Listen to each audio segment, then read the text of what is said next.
Hello students.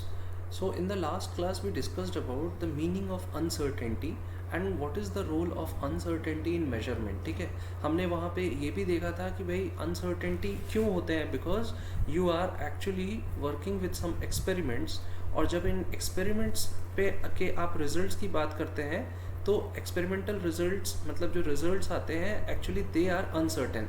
और जब मैं अनसर्टेन कहता हूँ इसका कुछ एग्जांपल क्या होता है, जैसे अगर मैं पहली बार एक्सपेरिमेंट किया तो मुझे 9.4 रिजल्ट आया, दूसरी बार किया तो 9.417 आया, तीसरी बार किया तो 9.499876 आया, चौथी बार किया तो 9.399888 आया, है ना।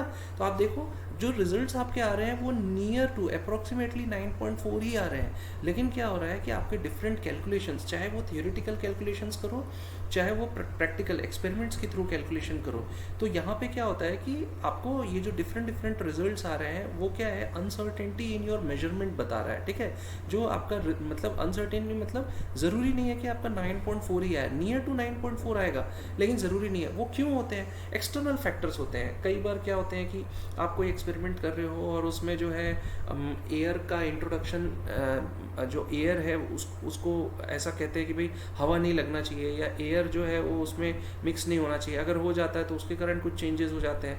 कई बार क्या होता है कि आप अपनी आँखों से मेजरमेंट करते हो, करेक्ट, तो आँखों से मेजरमेंट करते हो सकता है कि आप जो मेजरमेंट कर रहे हो उसमें कुछ ना कुछ जो है आपको आपकी आँखों को जो है कुछ ना कुछ जो है चेंजेस आ गए। जैसे कई बार होता है ना कि 9.355 होता है और 9.36 मिल जाता है, तो दोनों में क्या है, एक्चुअली आप एक एजम्पशन लेके मेजरमेंट करते हो वहाँ पे, अगर क्योंकि आपके पास क्या है 9.3 और 9.4 के बीच में जो है 10 डिफरेंट पार्टीशंस होते हैं, तो अगर वो 5 और 6 के बीच में अगर पार्टीशन आ रहा है तो उसको कई बार कोई 6 ले लेता है, कई बार कोई 5 ले लेता है।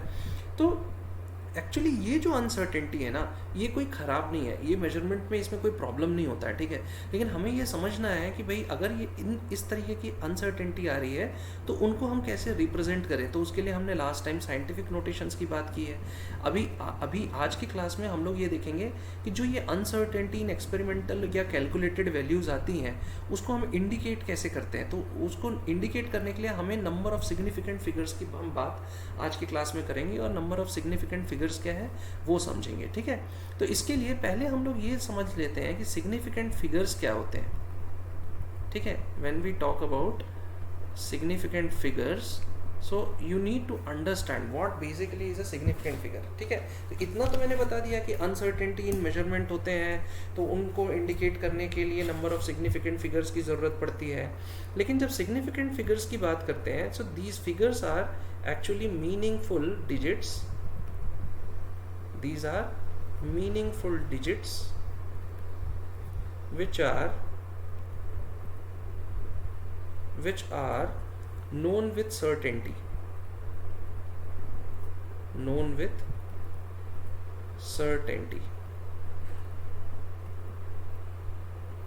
plus one which is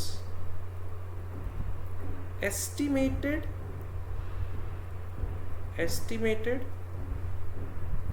or you can say it is uncertain,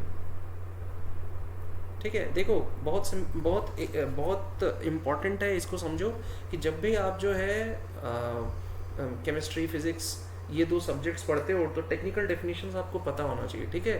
तो ये टेक्निकल डेफिनेशन अगर कोई एग्जामिनेशन में पूछता है सिग्निफिकेंट फिगर्स, तो आपको यही लिखना है कि significant figures are meaningful digits which are known with certainty plus one which is estimated or uncertain. जैसे कि मैं आपको एक एग्जाम्पल दे सकता हूँ, मान लो आपने कोई एक्सपेरिमेंट किया है, ठीक है।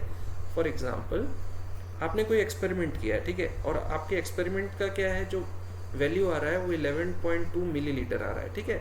तो 11.2 मिलीलीटर मैंने यहाँ पे बोला है ना meaningful digits which are known with certainty, इसमें जो 11 आया है ये सर्टेन है कि this value what you are getting, what is that value, 11, that is certain मतलब okay this is exactly the value that we are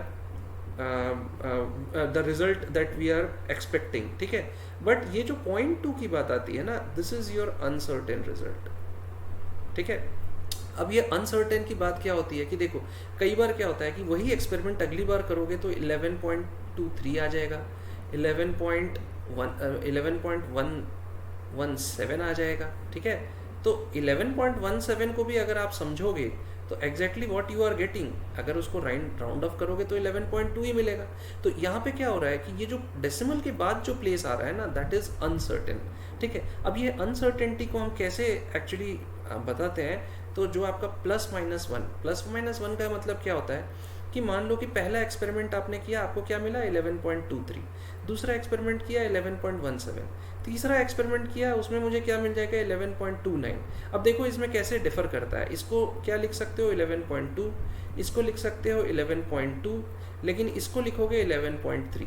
तो यहाँ पे क्या हुआ कि यहाँ पे +1 का आपका 11.2 आना चाहिए, बट +1 का आपको जो है अनसर्टेनिटी इन रिजल्ट आपको मिल रहा है। वैसे ही क्या हो सकता है कि एक रिजल्ट और आ सकता है, वो क्या कह सकता है 11.14, ठीक है। अब यहाँ पे क्या हो जा रहा है, आपको 11.1 आएगा ये, तो ये क्या है -1 का आपको मिल रहा है। इसीलिए मैं क्या बोल रहा हूँ कि जो अनसर्टेनिटी होता है वो +-1 का आपका जो लास्ट डिजिट में जो चेंजेस हैं वो अनसर्टेनिटी वो पॉसिबल है, ठीक है।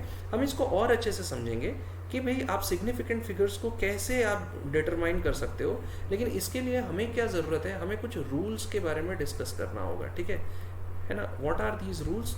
सो rules for determining the rules to determine the significant figures,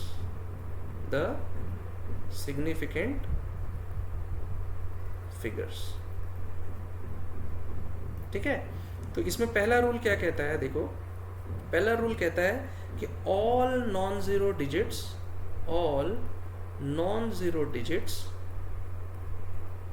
are significant, ठीक है। अब ये क्या है कि ये एक रूल है जो कि आप बड़ा ही मतलब कंफ्यूजिंग टाइप का लग रहा है ना, तो इसका एग्जांपल ले लेता हूँ। मान लो कि आपको क्या दिया हुआ है, कोई एक कैलकुलेशन हुआ है जिसकी वैल्यू क्या हो गई है 285 सेंटीमीटर आई है, ठीक है। तो इसमें कितने सिग्निफिकेंट फिगर्स हैं, तो डिजिट्स को काउंट कर दो, 285 3 डिजिट्स हैं, तो 3 सिग्निफिकेंट फिगर्स हैं, ठीक है। मैं सिग्निफिकेंट फिगर्स को SF से भी कभी कभी डिनोट कर दूंगा for that shortcut for teaching, है ना। सिमिलरली अगर आपकी कोई वैल्यू आती है 0.25 मिलीलीटर, ठीक है, तो आप ये यूनिट को छोड़ दो, 0.25 अगर आती है तो 0.25 में कितने सिग्निफिकेंट फिगर्स हैं, तो इसमें जो है 2 सिग्निफिकेंट फिगर्स हैं, ठीक है। तो अभी ये जो मैं आपको बता रहा हूँ 3 सिग्निफिकेंट फिगर्स है, 2 सिग्निफिकेंट फिगर्स हैं, तो यहाँ पे हम लोग पहला रूल को समझते हैं। नॉन जीरो डिजिट्स जितने भी हैं, तो इसमें कितने नॉन जीरो डिजिट्स हैं, 3 नॉन जीरो डिजिट्स है, तो 3 सिग्निफिकेंट फिगर्स हुए। इसमें कितने नॉन जीरो डिजिट्स हैं, 2 नॉन जीरो डिजिट्स हैं, क्यों, क्योंकि ये जीरो जो है वो काउंट नहीं होगा, ठीक है। तो यहाँ पे कितने सिग्निफिकेंट फिगर्स हुए, 2 सिग्निफिकेंट फिगर्स हुए। अब इसमें कॉम्प्लेक्सिटी बढ़ती है, तो कॉम्प्लेक्सिटी बढ़ने के कारण एक दूसरा रूल आता है, वो क्या कहता है कि zeros preceding to first non zero digit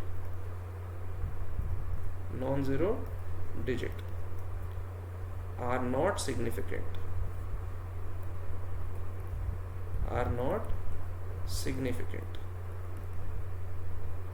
ठीक है।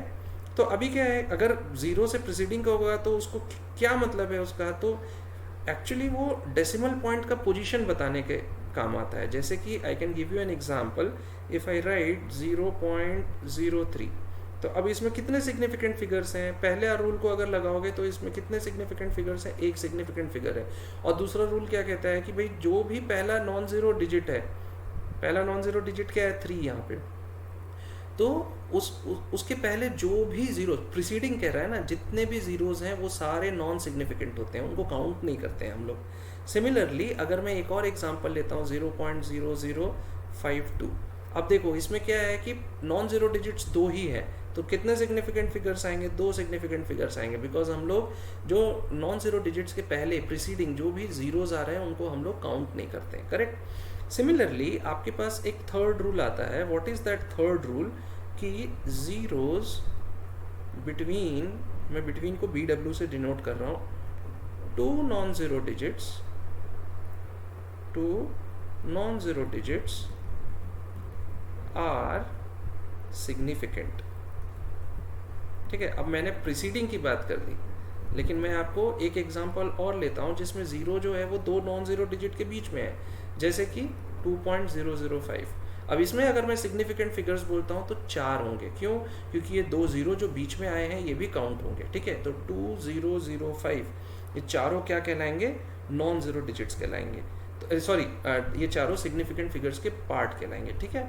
इसके बाद एक चौथा रूल होता है, what is that fourth rule? Fourth rule says कि zeros at the end, okay, और right of a number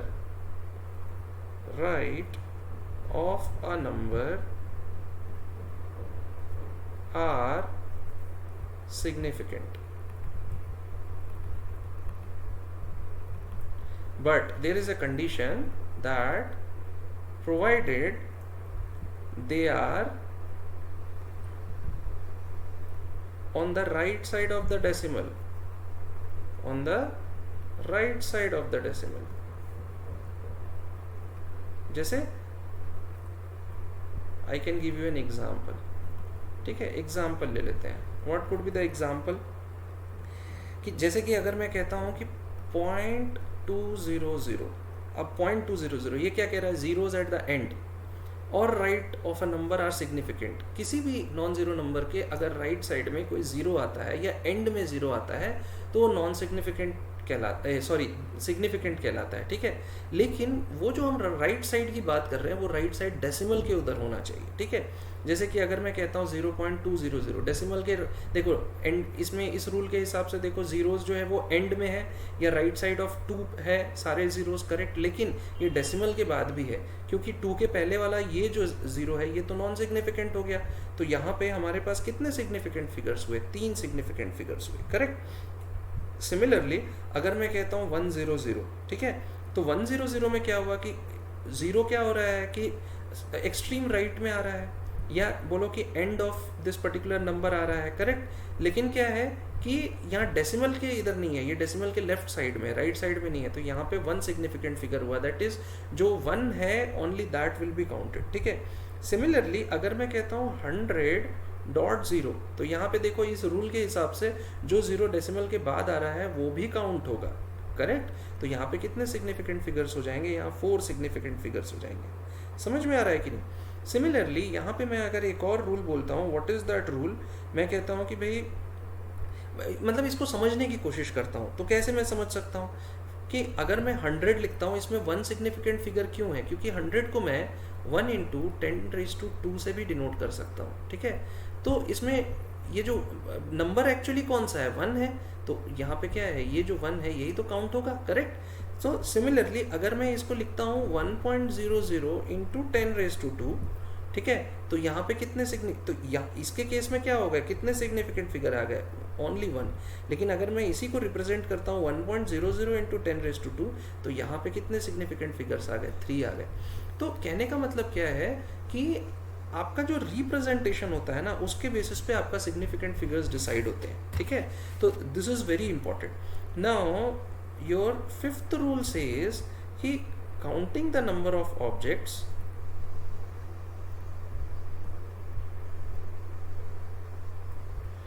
counting the number of objects, ठीक है, have infinite significant figures, infinite significant figures, as these are exact numbers, okay। so यहाँ पे क्या है कि जैसे कि I can give you an example ना। मैंने क्या किया कि मैंने काउंट किया कि कितने बॉल्स हैं मेरे पास, 2 बॉल हैं। कितने एग्स हैं मेरे पास? लेट अस सपोज मेरे पास 20 एग्स हैं। तो अगर मैं इनको 2 को अगर मैं रिप्रेजेंट करता हूँ तो कैसे कर सकता हूँ मैं? इसमें कितने सिग्निफिकेंट फिगर्स हुए? इसमें जो है टोटल, तो यहाँ पे रूल क्या कह रहा है कि counting the number of objects have infinite significant figures as these are exact numbers, है ना। तो इसमें क्या कर सकते हैं कि आप जो 2 है, 2 के बाद में इसको रिप्रेजेंट करने के लिए 2.0000 कुछ भी लिख सकते हैं, इसको क्या लिख सकते हैं 20.00000 है ना। तो यहाँ पे क्या होता है कि सिग्निफिकेंट फिगर्स को समझने के लिए अगर आप काउंटिंग लेते हैं, है ना, तो उसमें जो है इनफाइनाइट सिग्निफिकेंट फिगर्स कह सकते हैं इसको, ठीक है ना। तो this must also be understood. एक और एग्जांपल लेता हूँ, अगर मैं कहता हूँ 4.01 इंटू 10⁻², तो इसमें कितने सिग्निफिकेंट फिगर्स हैं। तो ये क्या साइंटिफिक नोटेशन में लिखा हुआ है ना, तो इसमें एक्चुअली 10⁻² को आप काउंट नहीं करोगे, 4.01 जो है उसमें कितने सिग्निफिकेंट फिगर्स हैं वही इसमें होंगे। तो कितने 3 सिग्निफिकेंट फिगर्स हैं, 4, 0 एंड 1। ओके, सिमिलरली अगर मैं कहता हूँ कि 8.256 इंटू 10⁻⁻3, तो इसमें कितने सिग्निफिकेंट फिगर्स हैं, तो इसमें जितने भी आपके डिजिट्स हैं उसको काउंट कर दो, 4 सिग्निफिकेंट फिगर्स हैं, ठीक है। अच्छा, इसको अगर समझना है तो इसको और कैसे लिख सकते हो 3, तो इसको अगर 10 स्क्वायर से मल्टीप्लाई कर दो तो आंसर क्या आएगा 401। 401 में कितने सिग्निफिकेंट फिगर्स हैं, 3 है। सिमिलरली अगर 10⁻³ से इसको मल्टीप्लाई करो तो आंसर क्या आएगा 0.008256। प्रीसीडिंग जीरोस तो काउंट ही नहीं होते हैं, तो यहाँ कितने सिग्निफिकेंट फिगर्स हुए 8, 2, 5 और 6, 4 सिग्निफिकेंट फिगर्स हुए। तो इसको ऐसे भी समझ सकते हो, ठीक है। तो 2 तरीके हैं समझने के। क्या है कि भाई अगर हम साइंटिफिक नोटेशन की बात करते हैं, जो मैंने बताया था ना, ये n इंटू साइंटिफिक नोटेशन क्या होता है n इंटू 10⁻E है ना। तो यहाँ पे e की वैल्यू क्या है 2 है, n की वैल्यू क्या है 4.01, तो इसमें n के जो सिग्निफिकेंट फिगर्स हैं उनको काउंट कर लो। या फिर क्या करो दूसरा तरीका कि मल्टीप्लाई कर दो भाई जो भी वैल्यू है और जो भी आ रहा है उसमें फिर जो भी हमने 5 रूल्स हमने देखे हैं वो रूल्स आप लगा दो और आपका जो है वैल्यू आपको मिल जाएगा, करेक्ट। तो उसके बेसिस पे आप सिग्निफिकेंट फिगर्स निकालो, ठीक है। अभी हमने सिग्निफिकेंट फिगर्स के बारे में समझा है, अभी इसके बारे में आगे हम लोग प्रिसीजन और एक्यूरेसी और सिग्निफिकेंट फिगर्स के बेसिस पे कैसे हम जो है कैलकुलेशंस करते हैं वो अपनी अगली क्लास में समझेंगे। Okay, thank you very much for listening to me, have a nice day.